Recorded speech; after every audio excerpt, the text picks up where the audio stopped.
I'm delighted to invite to the stage a bit of a legend. A legend of non-league football, a legend of South Shields Football Club, a man who scored 333 goals for South Shields, over 1,000 goals, 1,009 goals in total in his career. So he should go by the name of the South Shields Pele, because that's sort of Pele territory, I think. I'm really fascinated in his story. So let's invite Len Smith, aka the South Shields Pele, to the stage.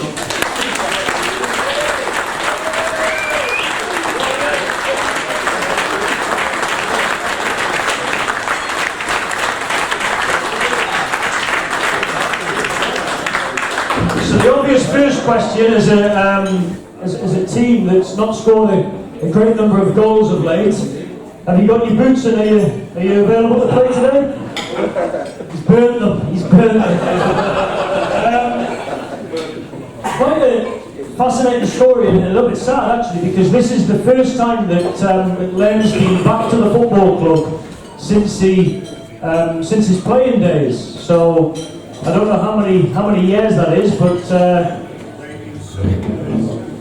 1970, so welcome back. It's very much long overdue. We're going to ask Len to tell us the story about his, his return for pre-season and then his subsequent exit to Gateshead. In 1969-70, we had a cup run which saw the team get their QPR in the third round, which was the only time that the Shields had reached that stage, where he performed very well over the whole season. The next season, I reported for pre-season training. There was just certain little things happening which I knew there and then that the club no longer wanted me. I went in and seen the directors, asked for a transfer, and not one of them tried to put me off and say no, this is very old. Left Shields under a bit of a cloud, and I enjoyed 8 years playing for them. Every little bit of it, had some good players. I moved on to Gateshead. Gateshead I was struggling a little bit and I'd reached the form that side. And I was annoyed at being allowed to leave Shields because I think we were still playing another couple of seasons. I promised Gateshead's manager that I would score 50 goals that season for him. He said, I'll hold you to that. I said, I can't. I ended up scoring 72.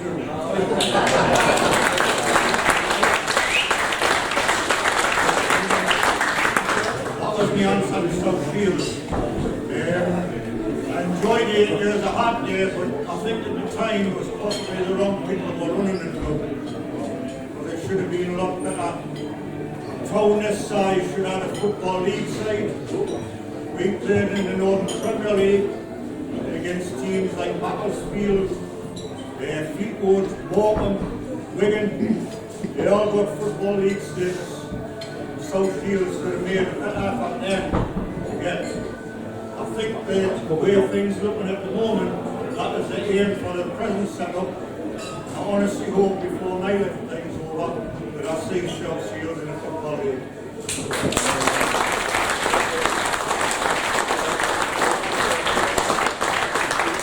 We certainly all do that too, and I know Martin and I were having a conversation. Martin remembers Len playing. He told me a little bit about his style and how he'd score a lot of the goals. Just a show of hands in the room, who back in the Side Hall days actually had the good fortune of seeing Len in action.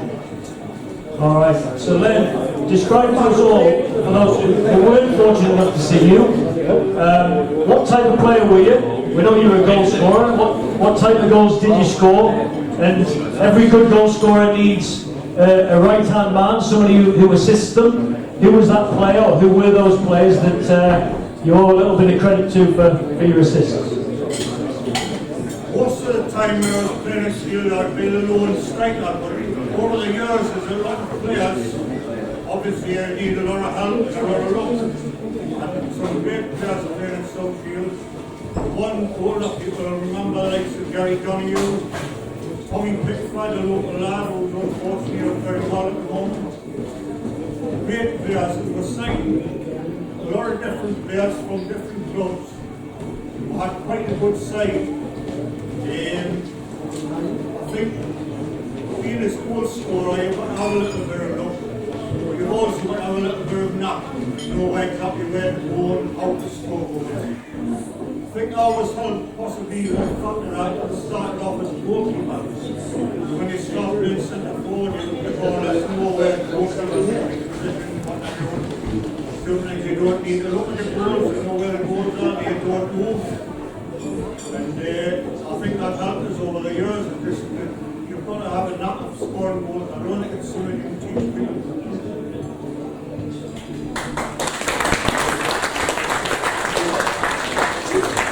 Well, I think you would actually do a bit of coaching. I know you did do some coaching. If we don't score today, we'll want you to report to the training ground on Monday. There's a great story Len told me, which was about the QPR game. So the third round of the FA Cup, there was an injury to our goalkeeper. So Len's not only a goal scoring machine, he was also willing to step forward and fill in the gaps where they were needed. So 10 minutes, I think, of that game he played in goal. We did lose the game 4-1, but for South Shields Football Club to be playing in the third round of the FA Cup is a fantastic achievement. You didn't concede the 4 goals, did you? No. Kept the clean sheet as well. Kept the clean sheet. How good is that? I'm going to ask one more question and then I'll open it to the floor. So if anybody has any questions in the room, would love for you to shout out. Final question from me is, back in the 60s and 70s, it's clear that South Shields Football Club was doing a lot of things well. We certainly like to think that we're doing a lot of things well now. We've tried to professionalise everything about the football club, both in our people and our practice, and you just need to look out that window to see what we're trying to do. If you were a footballer, well, I guess the question I want to ask is, do you wish that you were a professional footballer in today's age, and what do you see as the big differences between what you remember growing up as a player and maybe what our guys are experiencing on a daily basis now? Looking out the window at the present setup, that would be ideal for trying to play now. If I could turn the clock back maybe 60 years, I'd be alright. The facilities here are just second to none really when you think non-league. But South Shields, like I say, the town the side of South Shields should have a football league team. We were pretty close to it a few times. Charlie Thomas was manager. The bottom 4 in the Premier in the 3rd Division then, we started to apply for re-election. I remember Charlie one year thought we were pretty close to getting in. We had talked at different league clubs. We had about 15 votes, which would have seen them elected into the league. When the final count came, they just stood by their own, and Shields got 2 votes. Eventually, the first team to be thrown out of the league was Gateshead, who finished 3rd bottom of the league. And the 2 teams below them were elected back in, and Gateshead was thrown out just because of from the north, which to me is totally wrong. This present system where you're getting automatic promotion and that is ideal. Had there been something like that, then it might be a lot different for some people. It might be a little bit different for you in England, Cap, you never know. Yeah, with that goal scoring record. Any questions in the room? Anybody got anything that they want to ask of Len? Yeah? Big voice from the back. Hi Len. I was in goals that day when you scored your 1000th goal at Quarry Lane. I was playing for Iron Horse Football Club. I think it was Martin McKenzie's team we were playing for. Yeah, I still say it was an own goal. So,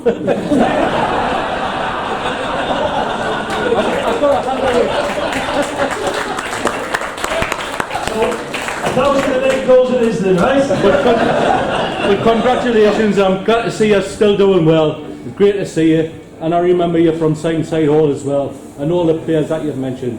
Well done, Len.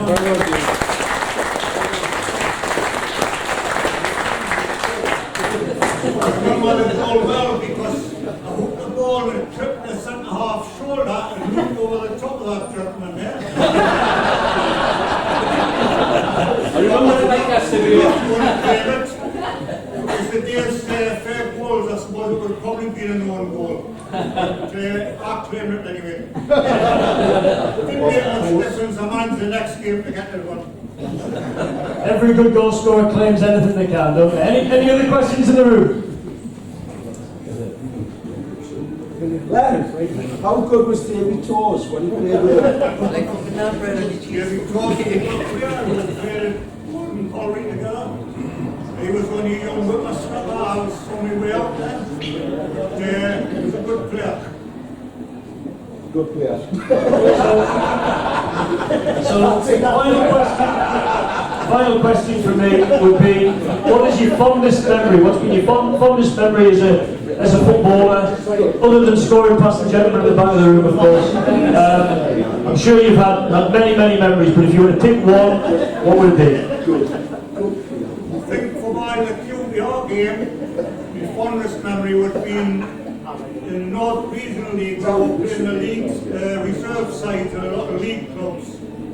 The league record was 44 in the 42 game programme. When we were playing, it was a 32 game programme. And the last 5 games of the season, I needed 9 goals to break the record. I went to Worthington, scored 4, Halifax scored 4, and then got the one at Rotherham to break the record. 2 games left, 2 in each of them 2 games to take to 49 from 31 games in the league, which shattered the record.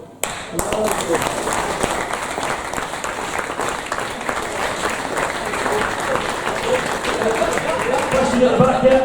Len, I can remember you playing when you played at Roker Park against Sunderland Reserves. You always had a good game against them, always scored goals in. Remember that? You must do. I've got 2 hat-tricks against Sunderland Reserve and 3 times I scored 2.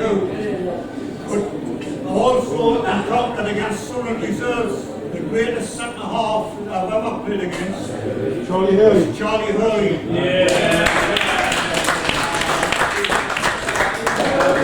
He was recovering from injury and played a couple of times against us. At the time, he was the best centre-half in Britain. He was voted the player of the century for Sunderland with that goal. He couldn't mark you, eh? Boy, what was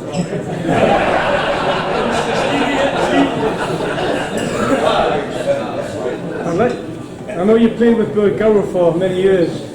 How good was he? Bert Garrow. Bert Garrow was a good goalkeeper. He came from Newcastle. Bertie made a difference our side at the time. He his finger against QPR and never recovered from that really. He still played on, but his finger was in a bad state. I believe he got compensation for it in the finish. But he was a good goalkeeper, a big lad, lovely fella, really good goalkeeper. I think the last, well, it's almost been 15 to 20 minutes. I think everybody's been quite captivated by Len's story. Certainly hope that our number 9s can live to tell similar tales in 10 years' time for all the good and all the goals that they've scored for South Shields, and hopefully have progressed us on our journey. But one thing's for sure is Len's just proven that football is it's a fine game full of lots and lots of fine people. Len certainly is one of those. He shared the pitch with others. We live in a town which has a really, really rich history, both on and off the field. And I think we're all, just looking at how many people are stood at the back of the room next to the bar, wanting to listen, and everybody's eyes and attention have been fired this way all Q&A. So I think we owe it to this town to be a successful club. We owe it to this town to try our best to represent the locals as high as we possibly can. And as I say, it's a town with a rich history. It's a football club with a rich history, and I certainly hope we've got a bright future.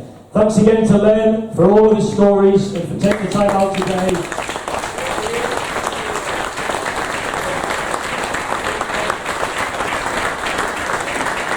I'm going to head down to the changing room and just let JJ Hooper, who's joined us, know that there's a man upstairs who scored 1,009 goals, so there's no pressure up there on his shoulders. Thanks again, join the game.